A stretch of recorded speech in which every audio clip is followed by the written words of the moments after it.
আলাইকুম ৰহমতুল্লাহি বাৰাকাতুহু। মই আজি আপোনালোকৰ ওচৰত আকৌ এটা সৰু ভিডিঅ' লৈ আহিলোঁ।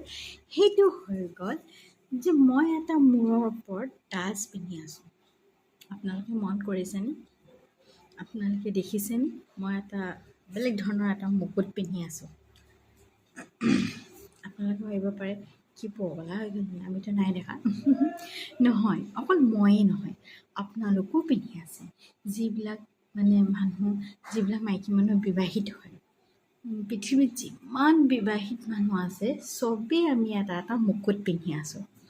পিছে আমি দেখি নাপাওঁ। সেইটো হৈ গ'ল আমি আখিৰতত দেখি পাওঁ। সেইটো মুকুট হৈ গ'ল আমাৰ হাজবেণ্ডজন, আমাৰ মানুহজন।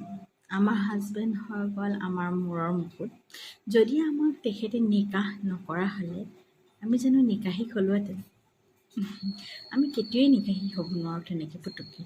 আৰু আমি যিটো সন্মান পাইছোঁ, বা আমি কাৰোবাৰ ঘৰৰ বোৱাৰী হৈছোঁ, কাৰোবাৰ বৌ বুলি কোৱাৰ লাগিলে বা ভাবি বুলি কোৱাৰ লাগিলে যিটো এটা সন্মান, সেই সন্মানটো কেনেকৈ পাইছোঁ? আমাক সেই মানুহজনে নিকাহ কৰিলে বুলিহে। তেখেতে নিকাহ নকৰা হ'লে আমি এনেকুৱা সন্মান কেতিয়াই নাপালোঁহেঁতেন। তো মই তাকে ভাবিলোঁ যে মই আপোনালোকৰ ওচৰত কওঁচোন, হয়নে? আপোনালোকেও ভাবেনে যে আমি কিমান ধুনীয়া সন্মানীয় এটা মুকুট পিন্ধি আছোঁ? এই সন্মানটো আমাক কোনে দিলে? সঁচাকৈ বেজক আল্লাহে এইটো কৈছে যে চব ৰিষ্টা দুনিয়াত আছে, কিন্তু আখিৰাতত এটা ৰিষ্টা যাব, সেইটো হৈ গ'ল হাজবেণ্ড ৱাইফৰ।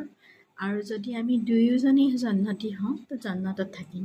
আল্লাহৰ হুকুম, আলহামদুলিল্লাহ।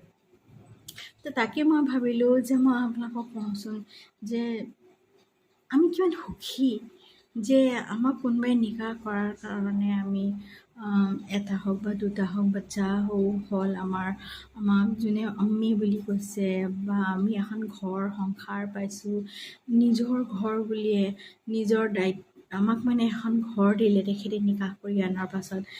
যিখন ঘৰ আমি নিজৰ হিচাপে চলাইছোঁ, আগবঢ়াই দিছোঁ। এইফালে বস্তু নথ'ব, সেইফালে থওক, এনেকৈ নকৰিব, তেনেকৈ নিদিব, এইফালে বিচনাখন সিফালে নকৰোঁ, সেইফালে আমি আমাৰ নিজৰ ঘৰ এখন সংসাৰ এখন চলাই থৈছোঁ। সেই পাৰ্মিশ্যনটো আমি কোনে দিলে? আমাক ক'ৰ পৰা পালোঁ? সেই বস্তুটো আপোনালোকে ভাবেনে?